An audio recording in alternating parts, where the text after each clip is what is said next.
कैसा संभव है? पर आज वहीं बैल भी रहता है, नंदी जी भी रहते हैं और वहीं सिंह भी रहता है। इस देखो कितना बढ़िया परिवार है। भोले बाबा के गले में पड़ा है सर्प और कार्तिकेय जी की सवारी है मोर की। मोर और सर्प में कभी मित्रता नहीं होती। अगर मोर सर्प को देख ले तुरंत उठा के ले जाता है। पर आज एक साथ में रहते हैं। यहाँ से एक शिक्षा मिलती है कि जब परिवार का मुखिया बढ़िया होता है, परिवार एक कैसे रहता है, कहा जाता है जब परिवार का मुखिया बढ़िया होगा तो उस घर में कभी लड़ाई नहीं होगी। जैसे भोले बाबा के परिवार में मुखिया है भोले बाबा, और मुखिया जब मजबूत होता है तो चाहे जितने लड़ने वाले हो लड़ नहीं सकते हैं, थोड़ा भय रहेगा। तो भोले बाबा की तरह ये सबका कल्याण करते हैं, कोई इनके शरण में पहुंच जाए। आज बंधुओं उन्हीं भोले बाबा का ध्यान कर रहे हैं, हमारे कन्हैया के हे बाबा छिपे रूप से आ जाओ, जहर जहर तुम पी जाओ, माल माल हम छाने। इसलिए आज नेत्र बंद किए। तीसरा कारण भगवान ने नेत्र क्यों बंद किए, ध्यान देना। मैंने विचार किया आज भगवान ने नेत्र इसलिए बंद किए, आज पूतना भगवान के पास आई मिलने के लिए तो इसने अपना रूप बदल लिया। ये सज धज करके आई है स्वरूप बना करके, और भगवान ने इसलिए नेत्र बंद किए। भगवान ने कहा पूतना अगर तू अपना असली रूप लेकर के आती तो मैं तुझे नेत्र खोल करके जरूर देखता, पर आज तूने अपना असली रूप छिपा लिया और तू बन ठन करके सोए करके मेरे पास आई है मुझको छलने के लिए। इसलिए आज मैं तुझे नेत्र खोल करके नहीं देखूंगा। मैं तो उसी को मिलता हूँ जिसका मन निर्मल होता है, और तेरा मन कपटी है और ऊपर से तो इतना बढ़िया बन के आ गई, इसलिए मैं तुझे देखूंगा नहीं। भगवान कहते हैं मैं उसी व्यक्ति को मिलता हूँ जिसका मन निर्मल होता है। निर्मल मन जन सो मोहि पावा, मोहि कपट छल छिद्र न भावा। भगवान के पास जाओ तो अपने मन को सजा करके जाओ, ऊपर से सज जाओ उसमें कोई विशेषता नहीं है, जब अंदर से सजो तब विशेषता है। आपका मन निर्मल होना चाहिए। भगवान कहते हैं मुझे पाना है तो अपने हृदय को बढ़िया बनाओ, हम आपको मिल जाएंगे। भगवान का निवास तो भाव में है, भावो ही विद्यते देवा। अगर आपका भाव बढ़िया है तो भगवान मिल जाएंगे। पैसा खर्चा करो या ना करो, धन लगाओ या ना लगाओ, सजो या ना सजो, कपड़ा बढ़िया पहनो या ना पहनो, पर भाव बना लो बढ़िया, मन को सजा लो, भगवान मिल जाएंगे। एक बार एक सेठ जी थे बड़े कंजूस, पैसा था नहीं। तो एक दिन पड़ोसी, पैसा बहुत था पर कभी दान नहीं करते थे, पूजा ना करें। तो एक दिन पड़ोसी आए, बोले सेठ जी इतना धन इतना वैभव किस दिन के लिए, ऐसा करो कुछ दान कर लो। सेठ जी ने कहा हमने कभी नहीं किया, आज कैसे कर ले? अरे बोले कर लो। तो सेठ जी ने विचार किया, एक पड़ोसी पीछे पड़ गए तो लाओ आज कुछ दान कर लिया जाए। तो सेठ जी आए मंगलवार का दिन और आ करके अपने तिजोरी से 1 रुपया निकाला। ध्यान देना, जीवन में पहली बार दान करने जा रहे हैं, वो भी कितना, 1 रुपया। अब मुट्ठी में बंद किया और लेकर के आ गए हनुमान जी के मंदिर में, पनकी दरबार पहुंच गए। अब भीड़ बहुत मंगलवार के दिन, अब लाइन में लगे।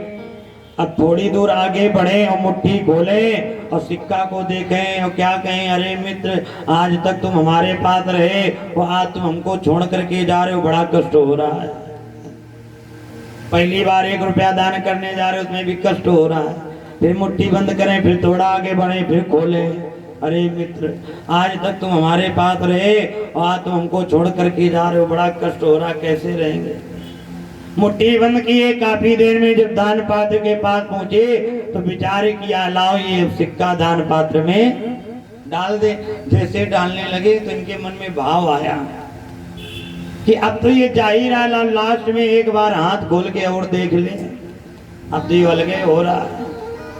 और जैसे सेठ जी ने हाथ खोला तो देखो भैया, जब ज्यादा देर मुट्ठी बंद किए रहो तो हाथ में पसीना आ जाता है, गर्मी का समय।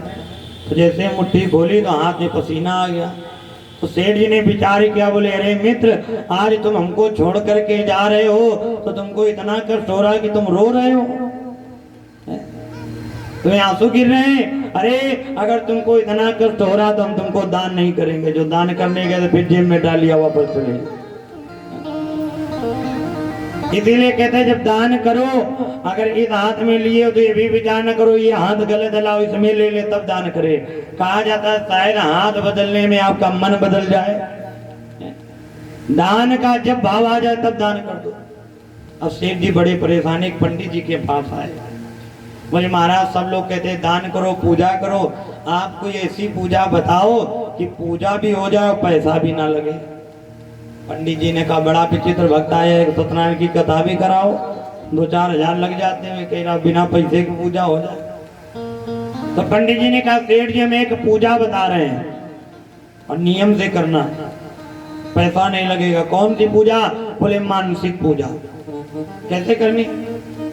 बोले आज से तुम अपने घर में जाना और सुबह 4 बजे उठ करके अपने बिस्तर पर बैठ जाना और नेत्र बंद करके भगवान का ध्यान करना, पूजा करना, आंखें बंद करना और मन से विचार करना कि हम कन्हैया को, गोविंद को उठा रहे हैं। सुबह हो गई।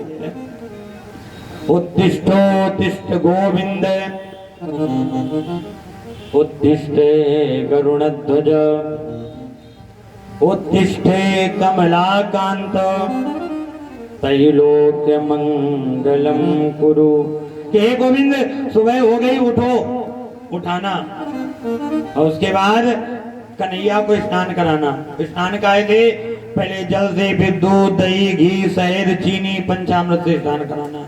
फिर कपड़े पहनाना, चंदन लगाना, फूल चढ़ाना, माला चढ़ाना और आरती करना, भोग लगाना। ऐसे सेवा करते रहो, मन से करना है, करना कुछ नहीं, मन से सोचना है कि ये हम कर रहे हैं। बोले ठीक है, ये तो बहुत बढ़िया पूजा, मन से सोचने से हो जाएगी। बोले हाँ बढ़िया है। अब सेठ जी आए, रोज सुबह उठ करके 4 बजे बैठ जाए बिस्तर पे, मन से विचार करें कि हे गोविंद सुबह हो गई, उठो। उत्तिष्ठोत्तिष्ठ गोविंदे, करे कुछ नहीं, आंखें बंद की, हम मन से उठा रहे हैं। उत्तिष्ठोत्तिष्ठ गोविंदे, उत्तिष्ठे गरुड़ध्वज, उत्तिष्ठ कमलाकांत। हे प्रभु उठो, त्रैलोक्य मंगलम कुरु। उठाया और फिर स्नान करावे, दूध से, घी से, शहद से, चीनी से, पंचामृत से। फिर कपड़े पहनावे, चंदन लगावे, फूल चढ़ावे, माला पहनावे, आरती करें, भोग लगावे मन से। कई वर्षों तक ये नियम चलता रहा। एक दिन सुबह उठे सेठ जी और कन्हैया को उठाया, ये कन्हैया उठो सुबह हो गई, मन से। और स्नान कराने लगे, पहले दूध से, फिर दही से, फिर घी से, फिर शहद से और फिर चीनी से। और जब चीनी से स्नान कराने लगे तो आज चीनी थोड़ी ज्यादा पड़ गई। आज सेठ जी ने विचार किया, अरे इतनी चीनी में तो कम से कम 4 दिन काम चलता, 4 दिन की चीनी 1 दिन में पड़ गई। तो लाओ, अभी घुली नहीं होगी, लाओ ऐसा करें हाथ डाल करके चीनी निकाल ले। और जैसे सेठ जी ने हाथ डाला वैसे हमारे कन्हैया प्रकट हो गए, सेठ जी का हाथ पकड़ लिया। बोले अरे सेठ जी ये बताओ, मन से चीनी डाल ले, वो भी विचार करें निकाल ले, क्या इसमें भी तुम्हारा कुछ लग रहा है? मन से तो डाल रहे हो। सेठ जी ने कहा महाराज हमें ये पता ही नहीं था कि तुम ज्यादा चीनी डालने से प्रसन्न होते हो। अगर हमें ये पता होता तो पहले दिन 2-4 बोरा डाल देते, पहले दिन प्रकट हो जाते। आए भगवान ने दर्शन दिया सेठ जी को। क्यों? पैसा नहीं लगाया, धन नहीं लगाया, संपत्ति नहीं दी, पर इन्होंने अपने भाव को लगा दिया, मन लगा दिया। सबसे बड़ा पुष्प जो है वो हमारा मन है।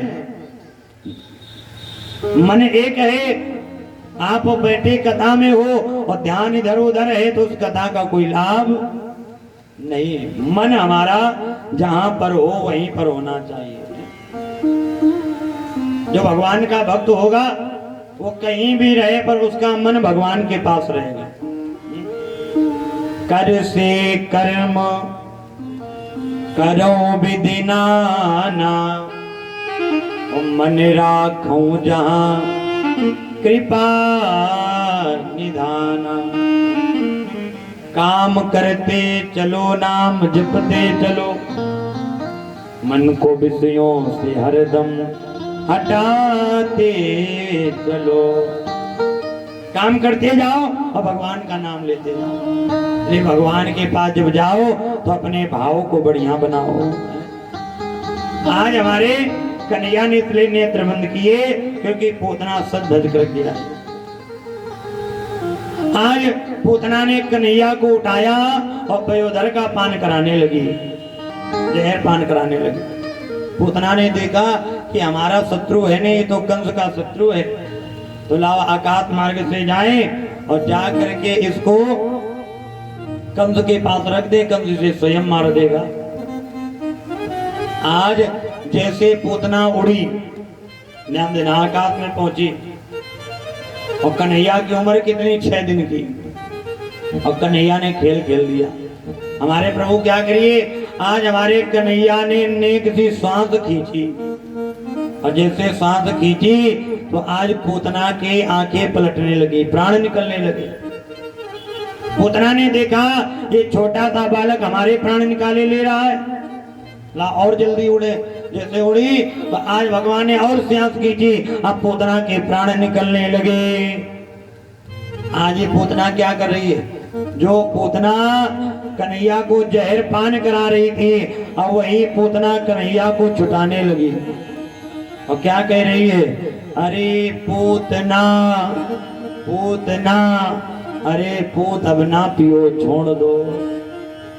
हमारे गुरुदेव कहते थे, लाला आज पूतना कह रही कि लाला छोड़ दो, तो आज 6 दिन के कन्हैया बोल पड़े। और कन्हैया क्या बोले, अरे पूतना हम किसी को पकड़ते नहीं हैं, जल्दी किसी को पकड़ते नहीं, अगर एक बार हम किसी को पकड़ ले तो जीवन में फिर कभी छोड़ते नहीं, उद्धार ही करके छोड़ते। आज भगवान ने ऐसी श्वास खींची कि पूतना के प्राण निकल गए। आज पूतना आकर के पृथ्वी पर गिरी, और जैसे गिरी तो आज 6 कोस तक के वृक्ष टूट टूट करके गिर गए। आप सोचोगे महाराज पूतना इतनी लंबी थी कि 6 कोस तक के वृक्ष टूट गए। देखो यहाँ तो 6 कोस की बात आई है, वृंदावन में ब्रज के जो संत हैं व्यंग में मजाक में कहते हैं, लाला जब पूतना गिरी तो पूतना के पैर गिरे पैगाम में, नाक गिरी नागपुर में, कान गिरे कानपुर में। इतनी लंबी चौड़ी थी। पर देखो भैया आज अगर देखा जाए पूतना इतनी लंबी चौड़ी नहीं थी। कन्हैया जब पूतना को लेकर के नीचे आए तो हमारे प्रभु ने अपना इतना वजन बढ़ा लिया, इतना वजन कि भगवान के वजन के धमक से 6 कोस तक के वृक्ष टूट टूट करके गिर गए, भगवान के वजन से। आज भगवान ने पूतना को माता की गति प्रदान किया। ध्यान दीजिएगा, वैकुंठ में जो आसन मैया देवकी के लिए लगता है, जो आसन मैया यशोदा के लिए लगता है, जो आसन मैया कौशल्या के लिए लगता है, वही आसन वैकुंठ में मैया पूतना के लिए लगता है। पता है क्यों? क्योंकि भगवान ने पूतना का दुग्ध पान किया। दुग्ध पान तो माँ का किया जाता है। विचार करिए ऐसा दयालु कौन होगा कि कोई मारने आए और भगवान उसको माता की गति प्रदान कर दे। अहो बकीयम स्तन काल कूटम जिघांसया पाय यदपिशासी लेभे गतिम धातृचितां ततोऽन्यं कंबा दयालुं शरणं ब्रजेम। ऐसा दयालु कौन होगा जो माता की गति दे दे। आज मैया यशोदा आई, देखा पालने से लाला गायब है, मैया रोने लगी। मेरा छोटा सा कन्हैया मुझे छोड़ करके कहाँ चला गया, कौन लेकर के चला गया। मैया रो रही है। फतेह गोपी आई, गोपी ने कहा मैया तेरा छोटा सा लाला इतनी पूजा पाठ करने के बाद पाया और तो अपने लाला का ध्यान नहीं रख पा रही, कोई लेके चला गया तुझको पता भी नहीं चला। मैया ने कहा जल्दी ढूंढो, सब गोपियां ढूंढ रही, कन्हैया नहीं मिला। जैसे आगे आई तो एक जंगल में एक पेड़ सा बड़ा दिख रहा था दूर, और उसके ऊपर एक छोटा सा बालक बैठ करके खेल रहा है। आज गोपी ने देखा कहीं मेरा कन्हैया तो नहीं है। जैसे गोपी दौड़ के आई तो क्या देखा, वहां कोई पेड़ नहीं, वहां तो पूतना पड़ी थी और उसी के ऊपर लाला बैठ के खेले। वो आज सखी आज कन्हैया को लेके आई मैया के पास। मैया आज भगवान की बड़ी कृपा जो अपना लाला बच गया, एक राक्षसी लेकर के गई थी, तुझको पता भी नहीं चला। आज बंधुओं मैया ने विचार किया कहीं मेरे लाला को नजर ना लग गई हो, तो लाओ अपने लाला की नजर उतारे। और देखो नजर कैसे उतार रही है, ध्यान देना। मैया ने कन्हैया को लिया और कन्हैया को लेकर के आई गौशाला में गाय के पास, और गाय की पूंछ को पकड़ा, ध्यान देना, और पूंछ पकड़ करके कन्हैया के ऊपर घुमा रही है। क्या कह रही हैं, इंद्रियाणि ऋषिकेशा, हे ऋषिकेश भगवान आप हमारे कन्हैया के इंद्रियों की रक्षा करना। ऊपर से घुमा रही पूछ, और हे गोविंद भगवान आप हमारे कन्हैया के आगे पीछे रहते रक्षा करना। भगवान ने कहा देखो मैया की बात, हमारे नाम से हमारी नजर उतार रही है, और कोई नाम ही नहीं मिला। देखो पहले किसी के लाला की नजर लग जाए तो नजर कैसे उतारी जाती थी, गाय के पूंछ से। और आजकल अगर किसी की नजर लग जाए, आजकल बड़े नए नए विधान आ गए, अगर नजर लग जाए तो माताएं क्या करती, नेक से ले लेंगे मिर्चा, नेक से राई, नेक से नमक, और लाला के ऊपर उतारेंगी और जाके आग में डाल देंगे, और कहेंगे क्या कि जिन्हें हमारे लाला की नजर लगाई हो उसकी आंखें ऐसे चटर पटर हो। जो होने लगे कैसे नजर उतर जाती। आजकल माताओं ने एक नियम और बना लिया, किसी नजर लग जाए तो कहा उठा के चप्पल दे देना, दिन चालू हो जाए। चप्पल से नजर उतार रही है। ये सब कोई विधान नहीं है। अगर वाकई में नजर लगे तो गौशाले में जाओ, गाय जहां पर गाय बैठे, गाय के पैरों की नीचे की मिट्टी को उठाओ और लाला के प्रत्येक अंग पर छोड़ो, और गाय की पूंछ को पकड़ो और लाला के ऊपर घुमाओ 11 बार 21 बार, और ओम नमो भगवते वासुदेवाय, ये द्वादशाक्षर मंत्र का जाप कर दो, लाला की नजर उतर जाएगी। ये नियम है। गाय कौन सी हो, देसी गाय। आजकल गाय भी कई प्रकार की आ गई, गाय एक ही है देसी गाय। आजकल बड़ी गाय अंबरसरी है, जर्सी, पता नहीं कौन कौन सी गाय विदेशी। ये गाय नहीं है, ये गाय की शक्ल का जानवर है। गाय तो एक ही है देसी, जिसके दूध से लाभ, घी से लाभ, भोजन से लाभ, और किसी गाय से कोई लाभ नहीं, वो गाय है ही नहीं।